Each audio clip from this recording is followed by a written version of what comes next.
Hey guys, thanks for coming to ask Dave and Camille whatever questions you have.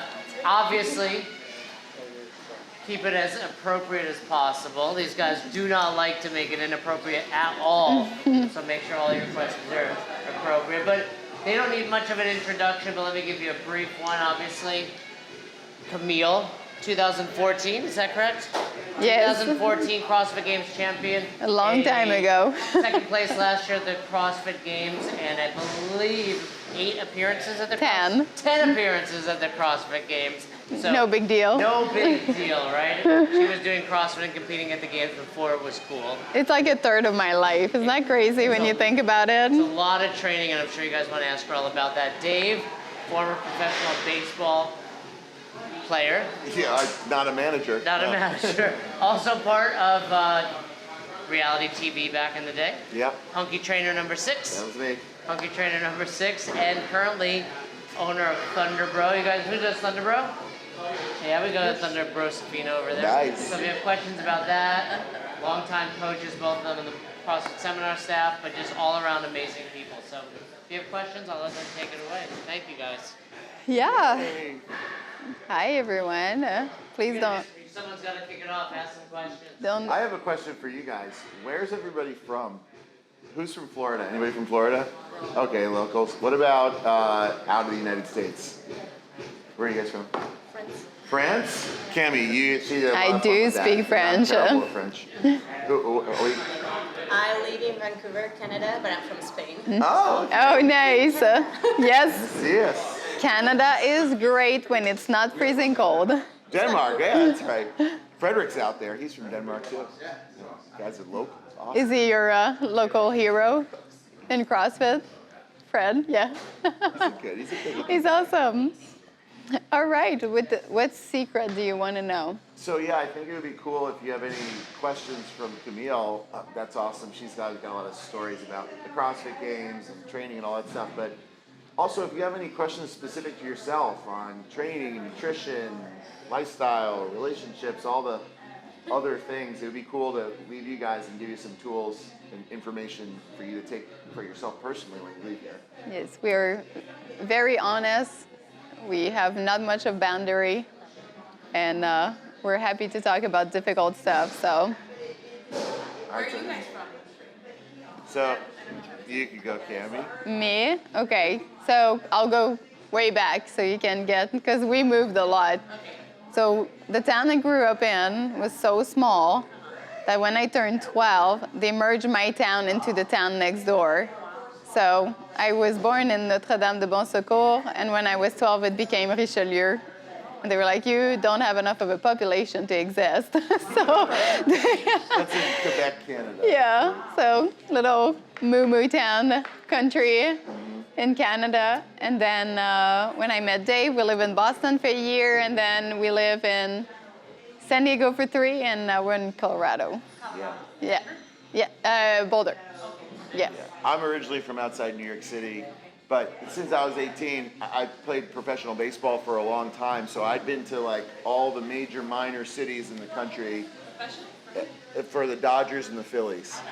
So I got to see a lot of the country, and then when I was done with my career, I don't know if you guys had a similar experience, you're like, where do I want to live? Not where I grew up. It's really dark and cold and competitive, so I wanted to go to California. So Cammy and I moved to California. Then we took a job in Boston for a year, back to California. Finally, we live now in Colorado. It's way high up in the mountains, very beautiful, a nice blend of East and West Coast. Yeah. All right, it is. I have another question that nobody knows. Yes. How do you stay motivated? Yeah, that's the question, right? Everyone, I think having a purpose in life is the best thing, and it like doesn't have to be at first something that you like. I think that like we grow to like things because we get better at them. But I think the biggest truth, and people should talk about this a lot more, is that most of me and Dave, most of the time we don't have motivation. You just do the work, and you just have to start. And when you start, it's kind of the motivation gets after, right? It's like you don't want to go to the gym, but you show up, and it's like as you start warming up, now like the momentum gets created. And I think for how I see life, it's a lot more about creating momentum to give you that motivation to keep going than waiting for this motivation to fall on you, because I feel motivated maybe like 5 days a year. You know what I mean? It's like 5 days a year you get up, you're like, yeah, yeah. But like, it's like, I mean, how many times do you guys wake up in the morning and are like, heck yeah? Like, it's just like once in a while in a year you have this day that you're like, why can't every day be like this?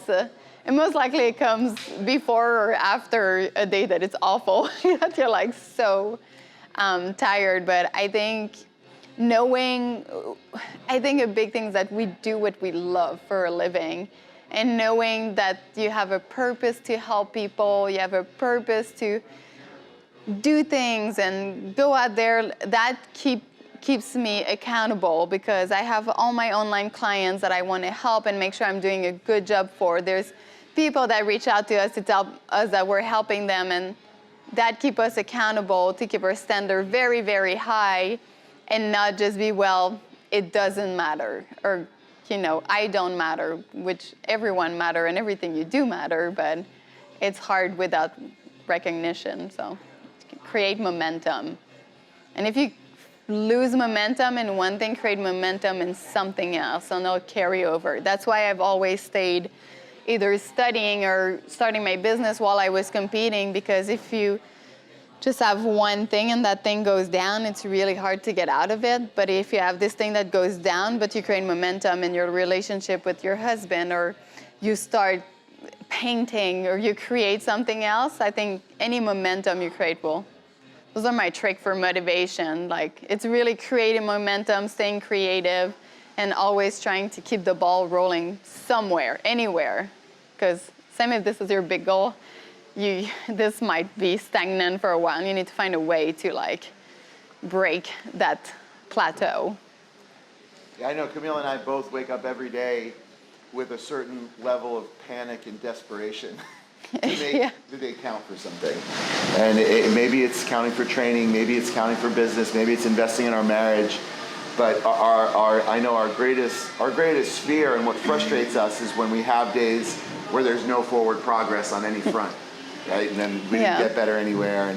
And along with that, you know, Camille mentioned stuff about you never really get motivated. Very few days you come in and you feel great and everything clicks. Like, that's every once in a while. But surrounding yourself with people that are achievers, that are, you know, like, you're going to be the average of the 5 closest people around you. So having those people around you to keep you accountable to that, to inspire you to be better every day, it just happens by osmosis sometimes. Yeah. So I think that's another really good strategy. If you guys want to be better, if you guys want to be better athletes, surround yourself with better athletes. If you want to be better business owners, surround yourself with better business owners. If you want to be smarter, surround yourself with smart people, because it just starts to gravitate. Because the nature as humans is to gravitate towards the average of what's around us.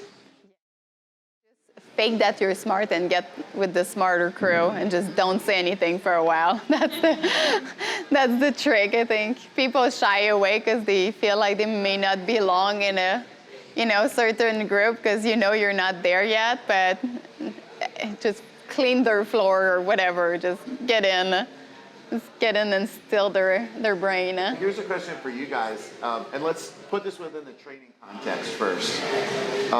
Who here has like a really specific goal with their training? It kind of starts there, right? Mm-hmm. You know, when you have a goal, you keep digging deeper. Now you have a why. Like, why am I doing this? Why am I doing this training? It's so different. I always encourage people to set goals and markers, whether it be a CrossFit competition or a bodybuilding competition, because there's nothing that's going to create more desperation in my mind, at least from like the bodybuilding side of things, you know, to be completely compliant with your training and your nutrition, being motivated to get in the gym every day. There's nothing that makes you more fearful than knowing you're going to be naked on a stage with a bunch of really good-looking people, And having that goal gives you a reason to get up every day. Now that could be anything, right? It could be a race, it could be something or You're whatever. gonna spill your But yeah, having a goal is really important, and the more specific you can be with that goal, the better, because now you have a date, a moment, a metric to be able to work to. I feel like what gets really frustrating is when you don't know why you're training. Like, I don't really know what I'm doing in here, I don't know what I'm trying to get out of it, I'm just kind of floating around and not heading anywhere. Stagnation is very frustrating. Not moving somewhere is very frustrating. At least we find it very frustrating. We also are with each other, and we're both very competitive. And if I see him work, I work. And we haven't had a vacation in 10 years, so make sure that you find some balance. We're working on that right now. Yeah, we're the best copycats around. We copy each other. I'm doing something with my business. The next week, Camille's doing the same thing. Where'd you get that idea? Yeah. That is the opposite all the time. What else, guys? To continue the topic, how do you approach failure? Go ahead. Failure is the most hurtful and greatest gift that life always gives you. I think, and let's be honest, I'm way deep in failure in my life. I failed in front of millions of people watching me. I've faced failure like nonstop. Now even everything I do, failing is good. They're just lessons, and I'm very grateful that I understood that very quick in my life. But I think people get like ashamed sometimes when they fail, like someone's gonna come knock at your home and be like, you suck, or whatever, and that truly just comes from you. Most people don't care. They'll just look at how you stand back up, and they're great lessons, wonderful lesson. Failure is life just throwing at you the challenge that you need to grow a little bit as a person, and you just need to take in the hurt, just see what's happening and try to assess how you need to become a better person. Like for example, if I look at 2011 at the CrossFit game, I had a full-on panic attack in the water. I fell in ice when I was a kid, and I forgot that I was traumatized by that. So we had this event, ran in the water. The water was 50 degrees, and everything in me shut down because I guess my whole brain went back into that. And that to me was kind of, a failure. I had a panic attack at the CrossFit game. It sucks. And came back home, and I said, never again. And then I started to do ice bath, and you just start to do everything to make sure that becomes a strain. And then it ended up that I became quite a good swimmer. But it's opportunity in disguise to fix your weakness. Is anybody here like afraid to fail? It's okay if you are. It's very natural. Everyone is. I think it's fine. It's fine to be afraid to fail, and I think it's the kind of thing that you should embrace it, but don't accept it. Yes. And no one who's done I think all the people that I look up to that have done big things, all of them have failed hard, bad, like real bad, but they've used it, turned that into a strength, or learned, like Camille said, like that's an example of like, hey, I fell on my face, but I used it as a way to get me better. Like even injury. Who here's had injury before? Like a lot of people when they have injury, like I can't train anymore. Well, you could go that direction, or you could use the injury as an opportunity. Learn a different way. Work on other things, an opportunity to fortify yourself so the injury doesn't happen again. Like we've both been through some pretty major surgeries, and I can say with confidence, not only did those experiences make us better athletes, but they made us better coaches in terms of understanding the process of injury and how to rehab through injury, or just being able to relate to people, and having those feelings of hopelessness. Like those are valuable experiences. It just sucks when you're in it, but if you look at it from a different perspective or a different context, it takes on a whole new light. So yeah, I think embrace it, but don't accept it. Yes. That's the. Sick days. What do you do about sick days? You stay home and you heal yourself. Yeah. Yes. Took me a long time to do that, but then one sick day turns into 10 and you just don't feel good. Yes. It's your body saying, hey, crazy pants, chill. Yeah. And most likely your body needs it because that's why you're getting sick, because your immune system is down and it needs to chill, yeah. I assume you guys all like really like training. Am I correct in saying that? You know, and what's fun here, it becomes an addictive thing, not just, you know, the endorphins you produce when you train, but being in like a community of your buddies where we could easily get in a habit of thinking like, well, more is better, right? If a little training is good, then a lot of training is great. But within that context, you know, we've adopted this mentality of doing everything on purpose with purpose. So in a lot of cases, less is more. It's what we've learned with training ourselves and training our athletes. And if I said, hey, I can get you the results you want quicker and faster by doing less or training less frequently, people sometimes don't want to do that because they just want to keep training because it's fun, right? So I think with regard to being sick, it's just understanding a lot of times you're not going to lose fitness by being sick, but if you train when you're sick and now you're sick for 3 weeks instead of 2 weeks, it's not really worth it, right? Plus everyone else in the gym gets sick and then they're mad at you. Hashtag coronavirus. I think you know, training, it always comes down to how much are you truly getting out of this. So if you're like, I think there's the difference between I'm super tired, I want to go home. Like for me, like trying to obviously win the CrossFit game, super tired, I want to go home. I really don't want to do this last piece, but today is mental toughness, so I will do that last piece knowing that the movement that I'm doing are safe.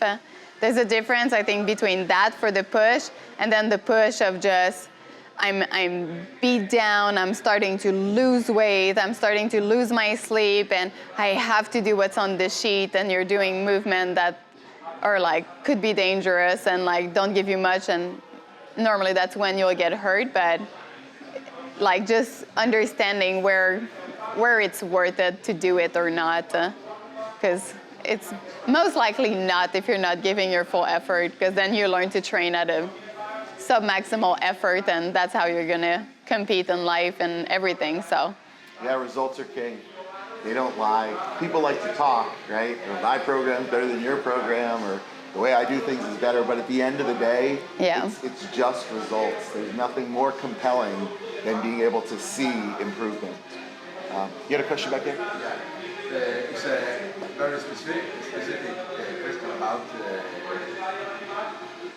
goals and training and nutrition. Yeah. I always seem to be impatient about should I grow mass or should I get lean. I never seem to get anywhere because I do one thing a month and Yes. do the other thing. That's a really good observation, because I see people do that not just with nutrition, like, oh, I want to cut, I want to gain, I'm going to do macros, but then I'm going to do paleo. They do the same thing with programs too. They're like, I'm going to do comp train, but then I'm going to do this other one, and then I'm going to do this program. You start doing all everything, the time. and you basically end up nowhere. So I think the first thing is just deciding, what do you want? Yes. Not what do you want right now, but what do you want long term? Like, what does this look like in 6 months or a year or 5 years down the road? And then you can reverse engineer that, and then committing. You know, to one thing, In bodybuilding, for instance, like, it's kind of tough for a lot of athletes who are chasing aesthetics to go through a bulking cycle because they know they're not going to be as lean or look as defined as they do. So what they want long term is they know they want to be bigger. But what they want in the short term is they want to walk through Wadapalooza and having people go, look at the six pack on that guy or that girl. So it's just first committing to that and being okay with the effects of that. I know Camille did that with her strength training. You know, she dedicated a period of time where she knew that she's never going to be able to compete at that world level unless she gets stronger. And she understood that with that comes a sacrifice. Yeah, her mile time would probably go down. Maybe she wouldn't be as good at gymnastics, but she needed to do that to be able to get to where she wanted to be. So that's a sacrifice that she was okay with. So I think from a nutrition standpoint, it's first deciding what do you want, and then engineering a plan, and then you got to stick to it. Yeah. You know, I think what's more important than the quality of the specifics of the plan is actually being consistent with it, so you know, did it work or did it not work? I used to do, I've had, obviously after the first time you go to the CrossFit game, everyone wants to say that they're your coach.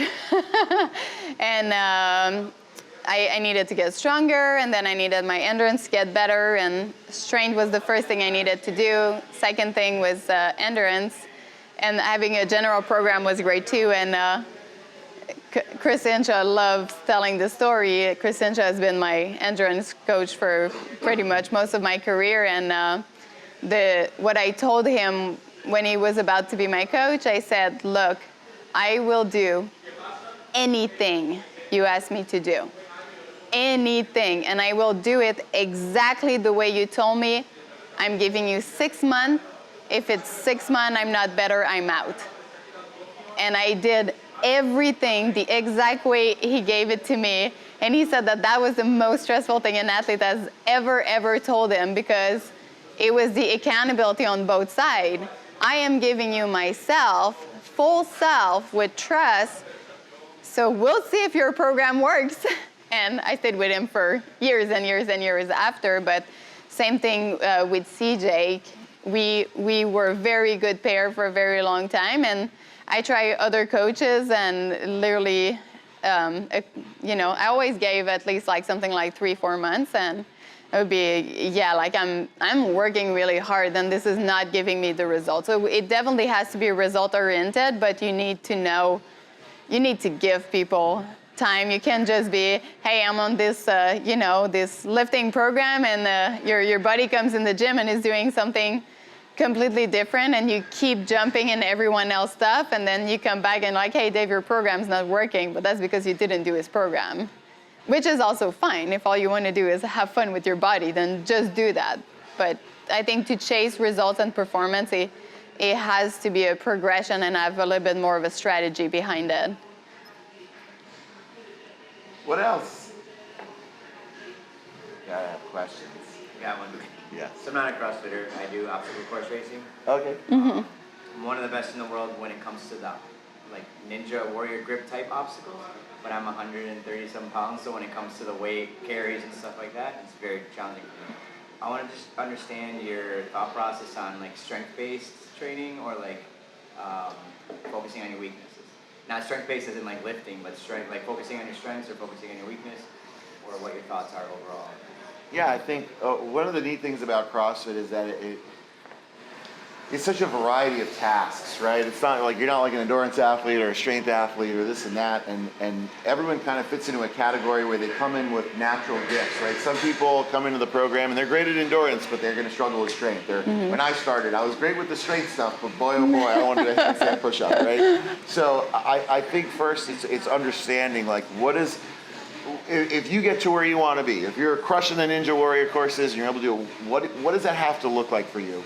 What does your strength need to be? How much weight do you actually need to have? and then you can reverse engineer that. I'll be like, all right, I'm gonna hit this mark. I'm gonna maybe do some more strength bias training. Maybe focus a little bit more on putting on size or eating a certain way, knowing that that's gonna slow you down in other areas, but you're okay with it. Because when you do get there, now you can come back to that. And I think that's a really good point with whether it's obstacle course racing or CrossFit, or if you have any other goals, is again, understanding what's the end state and being okay with the sacrifices that go along with that. Yeah, for you, it would be how much can you sacrifice of that, your monkey grip thing that you're really good at, to gain that maybe strength that is missing for you. And that would be your indicator of I went too far left or right, which is things that I've done in the past where I got so focused on my weakness that my strength went down a little bit. And then I would compete and be, wait, I should be winning this event. Oh, I went too far. So next year, okay, bring the strength back up. And it's kind of this little game that you play, because you can't just go all in your weakness, though I might be one of the only person who likes to do that. When you're biasing a fitness program, if you take a sample, let's say a 5-day training schedule, Monday, Wednesday, Tuesday, Thursday, Friday, just as an example, and if your goal is specifically bigger and stronger, that means that 3 days of those week are dedicated purely to size and strength, and maybe only 2 of the days are conditioning, right? And you you might lose a step, but that's okay. Because if you don't do that, it's going to take you forever to get there. So it's kind of pushing that stuff. And I think it's not rounded, but it's with intent. I think a big thing about bias training that people really miss on is that it has to be biased. Like a lot of people want to do, like I have this, I mean, so many friends, they all want to get stronger. And I'm like, all right, like, well, very easy. Put weight on, go left, and do less conditioning. And they come back, but I don't want to do less conditioning. Well, you won't get stronger, but I want to get stronger. All right, put on the weight and do less conditioning. But I can't put weight. Come with me. I'll show you how to eat. Like, trust me, pretty much everyone can put weight on. And it's this, they're not willing to let go of like this much on the left to do the right. And then they keep coming to us and they get frustrated. I'm like, but I can't help you because you don't want to help you. But bias has to, the same thing with conditioning is like, do less weightlifting and condition more. But I like weightlifting, I know, but you have to go suffer a little bit more on the running, run like, I mean, 3-4 times a week instead of maybe once, and do the opposite with the lifting, and that's it, and that's how you bias train. That's how you fix your weakness without losing your strength, because you're still doing your other stuff too. Has anybody here ever dieted hard to lose weight? Like literally, we're like, you're going to bed hungry every day. It's pretty hard. You guys say you suffer. I think that kind of goes. They usually understand like, yeah, like I'm gonna diet hard. It's not gonna be comfortable, but I really like the results, and it's a suffering you're willing to accept. Well, it's the same thing with gaining size too. You know, like especially for some people, eating enough food to put on weight is not an easy thing. Like you really have to force the food down. So it's uncomfortable in a different way, but it goes hand in hand with the size and the strength, because mass moves mass. You know, so bigger is often stronger. Bulking and cutting, right? I'm not working towards a goal of a competition or anything. Do you find it more beneficial to literally set out a bulking stage or a cutting stage, or can you gradually take the same amount of time, or like to put on lean mass? That's a good question. What was your name again? Jeff. So Jeff's asking about bulking or cutting, or you know, how extreme do you need to take it with the diet and the training? It really depends on the athlete. If there's an athlete who's like really naturally lean, who has a fast metabolism, or something as simple as this, like if you have an athlete who can see their abs, right? It's gonna take a lot to actually get them to gain weight, because their metabolism is already revving up so high that you really have to force the calories, and you have to bias the training to limit all of the catabolic or muscle wasting inputs you're putting into your body.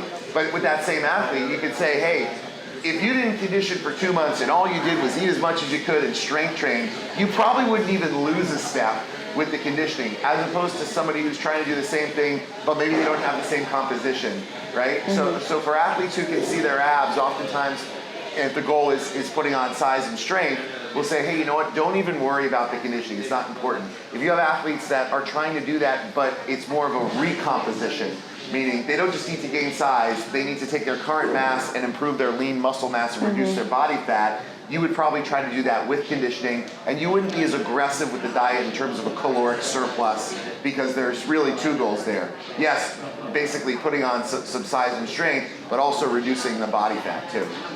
Yeah, I think like that same stuff in bodybuilding kind of applied it, and I mean, I've applied it in CrossFit for my past 10 years, and it would be getting lean for the CrossFit Games so I can keep as much strength as I can and then be as efficient as possible. And then using the fact that my insulin sensitivity like became so high.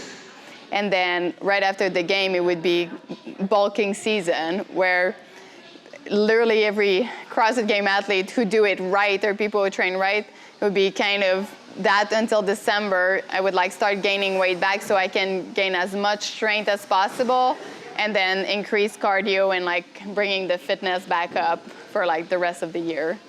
And I think people sometimes want to just gain weight on top of their weight, but getting lean first and then gaining weight, I think is the best way to grow your muscle. Yeah, the strength and size question is not only aesthetics. Like that's obviously, it's always nice to see your work on you, but there are great performance benefits that go along with that. You have a bigger, stronger, more formidable machine. You understand how to use it. You can express that a lot better. So, kind of rebuilding your hardware in a way. It's from a performance standpoint.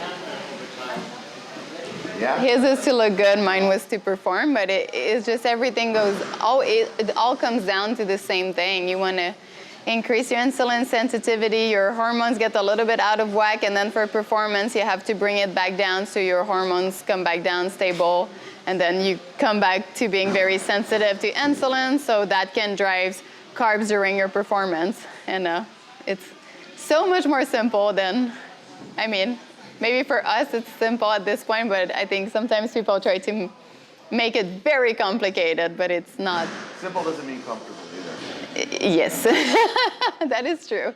I hate myself every December when I'm like 7-10 pounds heavier. Interesting, because I used to be like, my focus was just on performance, and now it's changed a little bit. Yeah. Where I don't like train as hard, and I don't care to train as hard Yep. anymore. So now I want to just look better. But what happened was I was eating the same because I was used to training 2 hours a day, and now I'm not. And so obviously my body showed. Yes. It's like, oh wait, I can't do that anymore. You are doing exactly what I'm doing right now, which, So then how do you even like, you think it like, that's the whole like insulin thing, like to lose that weight, since I'm not training like super hard, Yes. it's like, you know, an hour.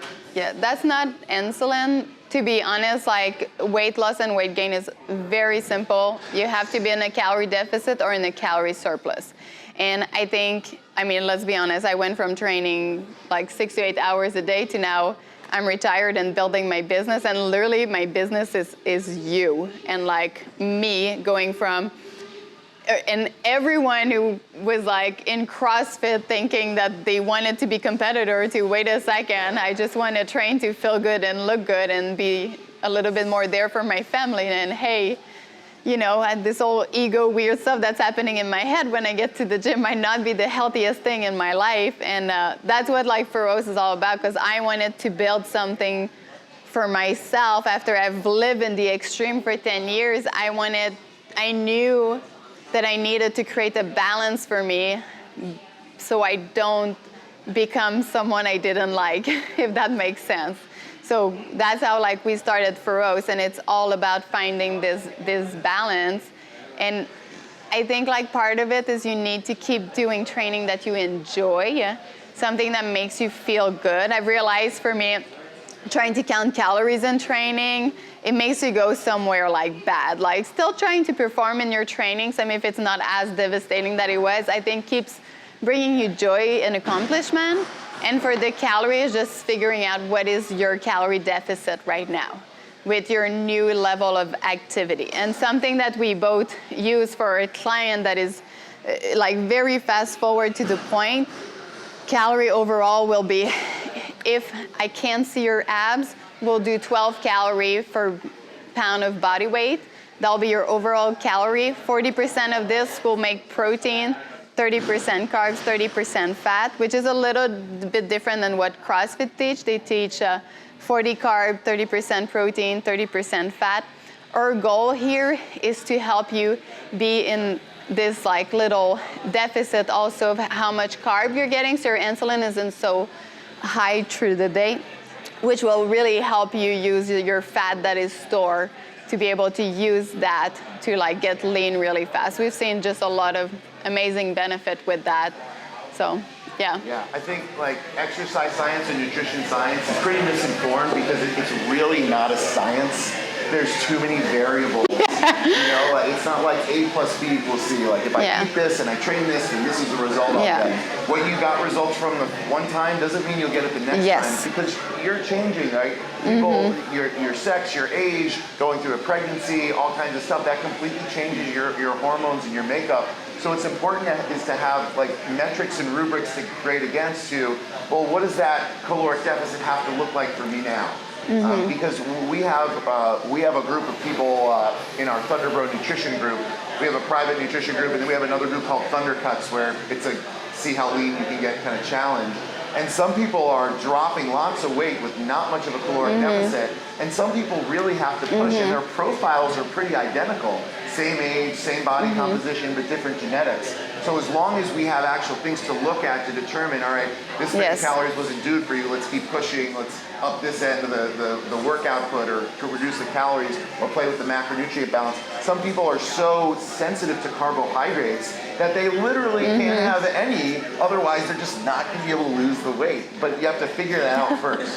Yeah. Yeah. It's really, you know, like that 12 calorie per pound and then 40, 30, 30, like when we use this, I would say like 80% of our athletes, it's like, boom. It's just like, if they're following, sometimes they lie to us and I'm like, I know you're lying to me because I see it in your body. And you do wear your work and what you eat, which is an amazing and an awful thing. But that is something that we found work really, really well with our athletes. And it's good to have like metrics. Do that for 2 weeks. If in 2 weeks it's not going where you want to go, like be more aggressive. You're just gonna go, you know, one step down, keep the same ratio, and then just keep going down until your body starts to change. The other thing people are widely misinformed about is what they're actually putting in their body. Too. Yes. Because what I found, especially coming from the background of CrossFit where we're big fans of the paleo diet, you got all these people eating natural paleo food Yes. and they are over consuming so much fat Yes. that, you know, it will help to a certain point, but to get to that, to break that plateau, now you actually have to be much more precise. You need to have precision and accuracy. And you know, you ask the average person, like, how do you eat? They're like, pretty good. I have a salad, and granola, and a banana. And you're like, all right, that's like pretty natural, real food ingredients. But then when you actually look at the macronutrients in their body, you realize, wow, they're really over calories or specifically over on fat, which makes it really hard Yes. to metabolize fat or rev up your metabolism because that slows down your digestion. And who here's ever heard of these diets that they're pretty extreme where they just kind of center around one thing, like the carnivore diet, right? Or keto, which is fat, keto yeah. diet, the paleo diet. These are just excuses for people to eat as much food as they want. Yes. That's all it Yes. is, right? So there has to be a balance of both quality and quantity to get the most out of it. Yeah, we've done, I mean, me and Dave, I think we've done about any diet you can think of except vegan and vegetarian because we both always needed to put muscle on. And it really boils down to a couple things, like amount of calorie in and then balance of your macronutrient is going to be gain or lose weight and then body composition, and that's it. That like really is it, and you can do it being vegan, being vegetarian, and once you can like dial those two things in that are like the big thing, right? And nutrition, people like to focus on the small thing because they can try to screw you over there and like, Or the easy pill. oh, the easy pill, yeah, drink kombucha, you know, and it's like, I'm not gonna tell you what's in it, but just trust us. Or like, oh, don't eat like banana, there's a lot of potassium, and you're like, so like, potassium's good for you, and they really go around those small things in the ingredient, and then, gosh, the whole population is overwhelmed with the amount of information about every single thing. If you eat too much red meat, your kidney. If you don't eat enough red meat, you're gonna die. If you do this, you're gonna die, but if you do the opposite, you're gonna die. And it's like, oh my God, give people a chance. And they don't talk about the big stuff, and big stuff is very simple. Calorie intake, gain, maintain, or lose weight, macronutrient, body composition, do it however you want. And from there, maybe do some blood work, check out your vitamins, and then you'll see what you are deficient in for real, not the world telling you need more calcium, because you may not need more calcium, and maybe in fact you taking more calcium without knowing is hurting you. And I think this approach that is very clinically driven, data driven, we're talking about the big thing, and what really, really works for you is the way to go. And that's what we do with our nutrition. So Has anybody ever been like... I'm so passionate about this because it's frustrating to try to do freaking diet and stuff, and you work hard and you sacrifice and you meal prep and it's not working. Like, it makes me so mad. Yeah. I know that sometimes Camille and I, we go down these niche avenues of this specialty or that specialty, and we're asking ourselves, like, what the hell are we doing? Like, why are we doing this? So we get confused with all the information or all the noise. Go back to the foundations, right? Go back to the simple things about diet, the simple things about training, because everything is built off those foundations. So when you're like wondering what you should be doing, usually the basics are where it's at. Yes. So, obviously it doesn't really depend what I do. So before training, my pre and post workout has evolved over the year because I keep learning. And at the end, what I've loved the most doing for myself is super simple. It's the cheapest thing you can do. I would take half of a teaspoon of Himalayan salt, chug it, and then 3 ounces of orange juice. Orange juice. And I would do the same thing after. Replenish your glycolytic system, your sugar, and replenish your electrolyte like this. And that's what's going to help you recover the most. I've never cramped doing this. I didn't crash as much during my training session. I recovered faster after, got better body composition.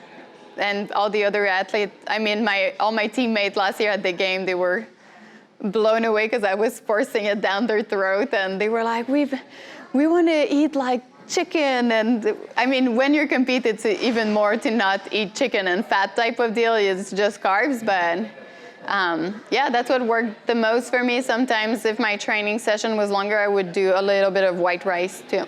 It kind of depends on what the goal is with the training as well. Like if, let's say you were trying to lose body fat and you were doing cardio, it might make more sense to go into that session fasted or to take branched chain amino acids before fasted cardio, because that helps you metabolize fat and also increase your aerobic capacity. If the goal is, hey, I'm going to do a heavy strength training session, interrupting those catabolic muscle wasting signals with anabolic signals that are good for growth and nutrient uptake, makes more sense to eat a meal around heavy training sessions than it does to eat meals around cardio sessions if we're doing that to get increased capacity or reduce your body fat. Yeah. Definitely knowing what you're doing is key.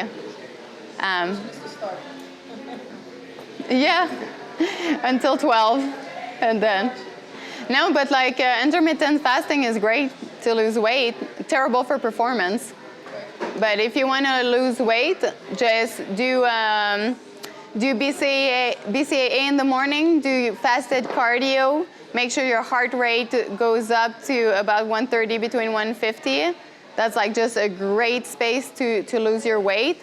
Then around 12, we do coffee with MCT oil and collagen. It'll keep your brain happy, it'll keep you satiated, and between 1 to 2, start eating and do intermittent fasting.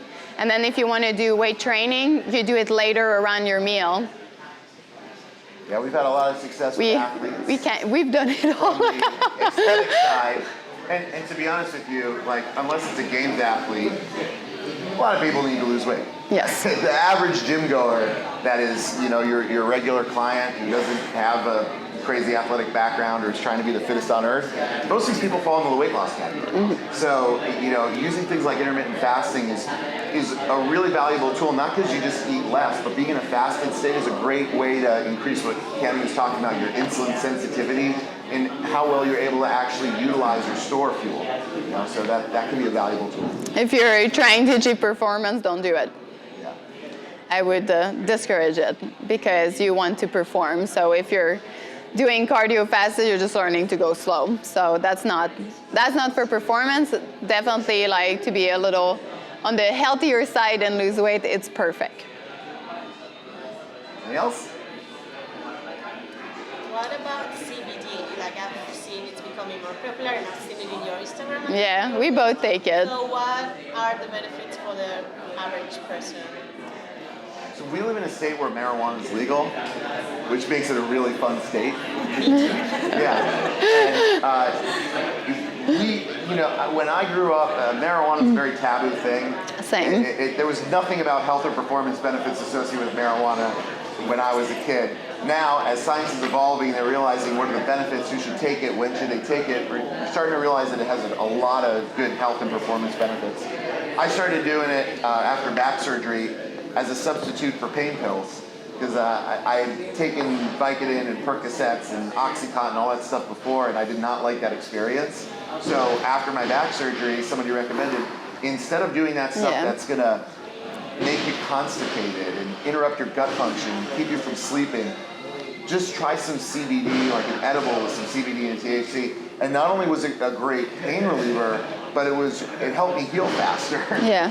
And I could sleep through the night, and it didn't interrupt my digestion. And after that, just kind of it opened my mind to it. I said, well, let's see how this does, integrating it into our routine throughout the day. Where we use it the most is probably before bed, because deep sleep has such a strong correlation with lots of health benefits. Everything, Hormone yeah. production, muscle recovery, mental acuity, all that stuff. So deep sleep is where it's at. And something like CBD, which is a non-psychoactive ingredient of the marijuana plant, that means it doesn't make you high, has a lot of benefits neurologically to get into deep sleep, to reduce inflammation in your body. So depending on what state you're in, I think that anywhere from 30 to 50 milligrams of THC can be really beneficial. And if you do it with the THC, or the CBD is beneficial, if you do it with the THC, that actually enhances the effects, but it depends on the legality of the state. And everything should be done responsibly, right? Yes. You wouldn't want to like get into a vehicle in an altered state if you're doing THC. But if you're doing it every night before bed to help you get into deep sleep, we've seen a lot of good benefits out of that. And then now you probably at this Wadapalooza right now, you'll probably see a couple stands that have sublingual droppers. Those ones that are here, because marijuana is not legal in Florida, you could take it across state and it shouldn't be any kind of issue. They also have rubs, so it's transdermal creams. You can use CBD to reduce inflammation. Just make sure, if you guys want to buy CBD and things like that, really look at the ingredient in the back, because sometimes they'll say this is CBD, but you look in the back and it's mostly like hemp oil. So make sure that they really have the active CBD in it, because they will try to trick you, and that's why everyone is selling them.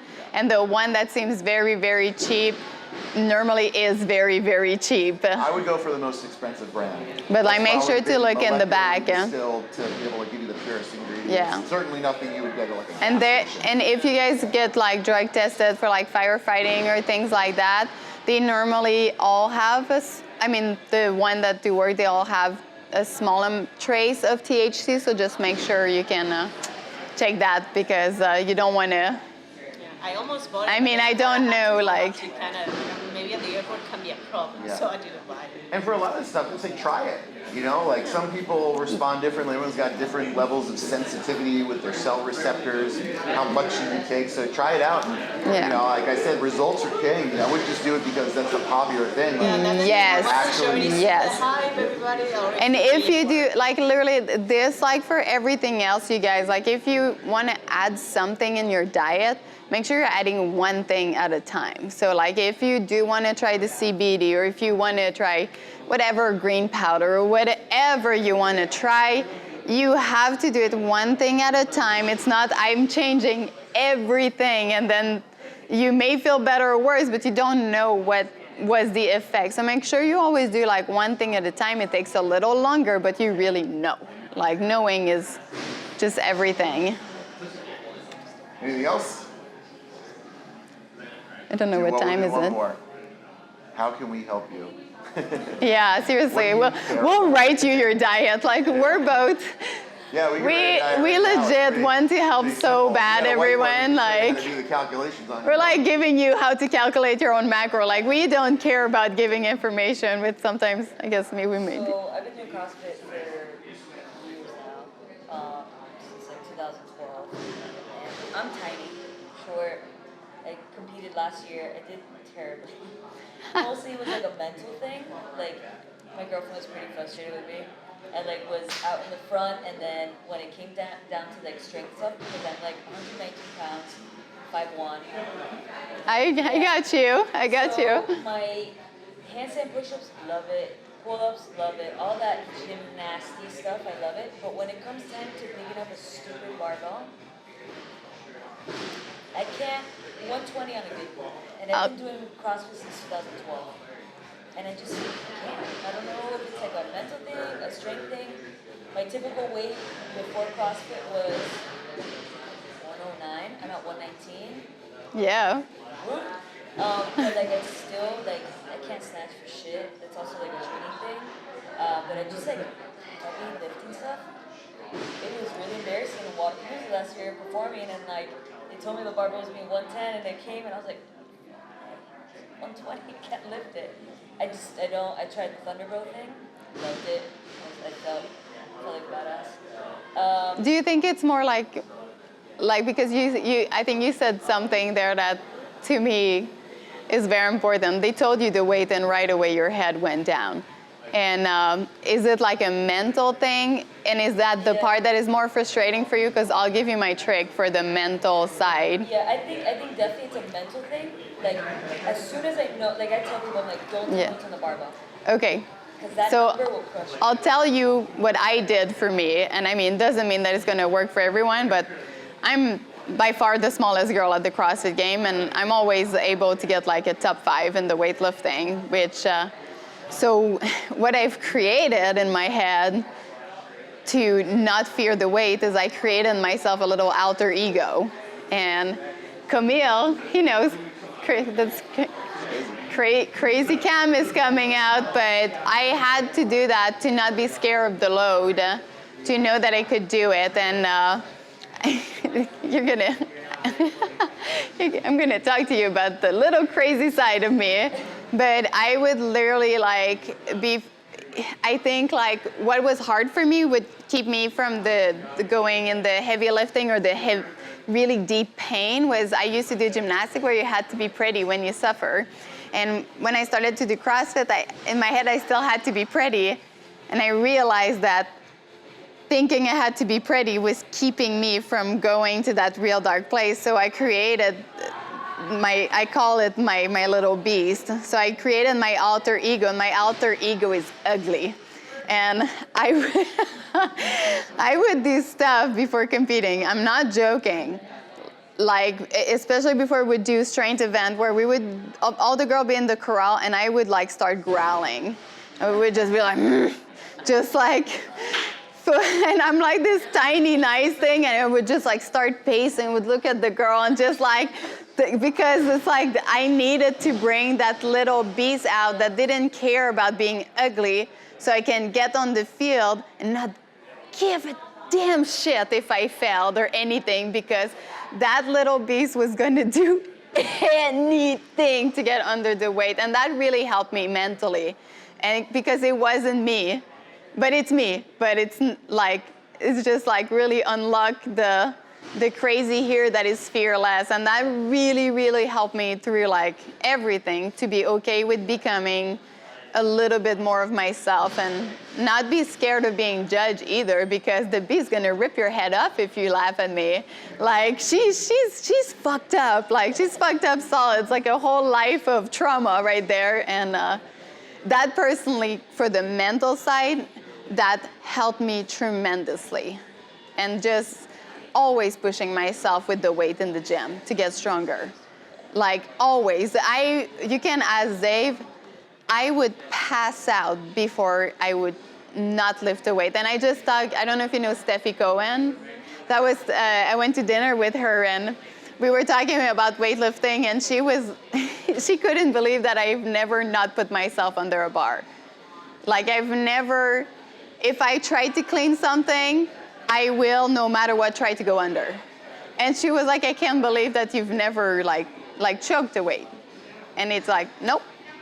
Because it's the little beast that's going and is just committing to always trying, and that gave me confidence and everything. And it's weightlifting is part of it, so mental.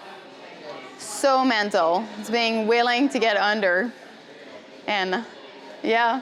I think if you line up all the things you know correlate with that and do them consistently, so if the training lines up with your goal, yes. If your nutrition lines up with your goal, if your recovery and your sleep lines up with the goal, and you have the right training environment, and especially for something like size or strength, the right training environment has to be a competitive thing where your training partner is 5 to 10% stronger yes. than you are. Because having someone that's stronger than you are pushes you, right? The first time you beat her, it's like a huge moment for you, and then she starts hanging her head, but it creates that right type of competitiveness. Yes. So I think if all those things are lining up consistently, it happens. It's when it's not really, maybe one is lined up but the other two aren't, or it's inconsistent over time, or it's too all over the place for a specific goal, that's when you kind of become stagnant. So I would look at all those factors and be like, all right, here's the plan. These are the things that I'm going to do that I'm in control of, and I'm going to do it as consistently as I can, and trusting that is really where it's at. I think like the last thing, and that goes for everything, not just for strength, but as you want to change and become another version of you, you need to also let yourself be allowed to change.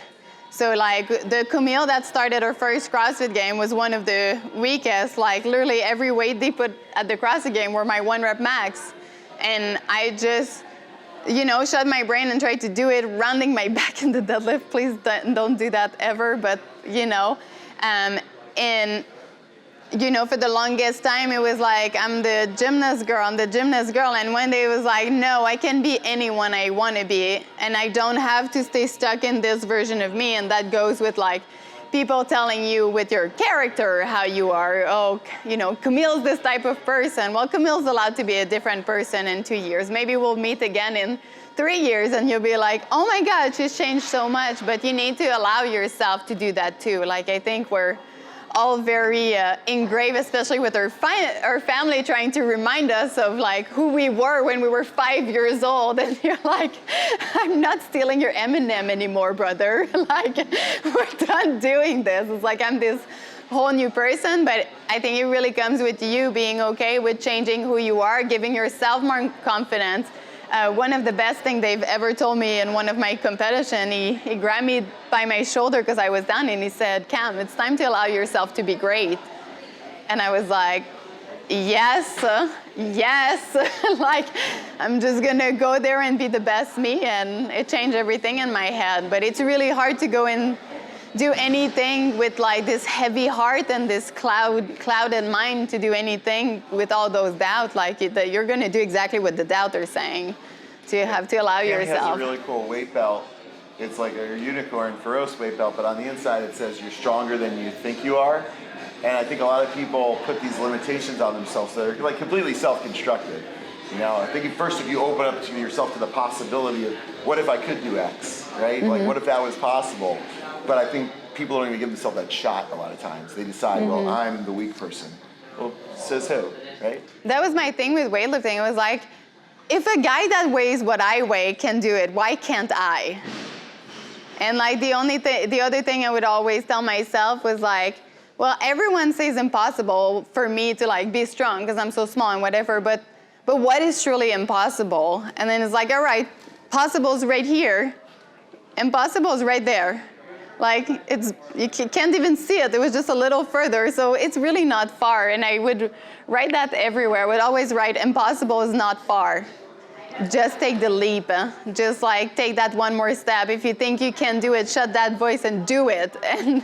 And I think those have been the most rewarding thing I've done for myself in my life, and that's where you build your confidence, because someone come to you and like, you can't do it, and you're like, oh, honey, I think I'm going to do it now. And you just take that step and you gain this confidence, and that's where you start to really believing in yourself, because you did it for you. Like, I think she was asking about motivation before. I think motivation comes from giving yourself that confidence to be willing to motivate yourself to go and do more. It doesn't come from sitting down and waiting for someone to do it for you. No one did it for me in training. I'm the one who showed up and pushed harder than what the coach was expecting, or myself, and did Murph a million times without music in the gym, crying in the corner, but I got better. Yeah. No one will do anything for you. No You one. have to do it for yourself. They'll try to stop you. When you start doing it for yourself, the world kind of starts to open up. Like the opportunities start to come, but you have to take ownership for it first. All right, cool. Yeah. Yeah. I hope that was helpful.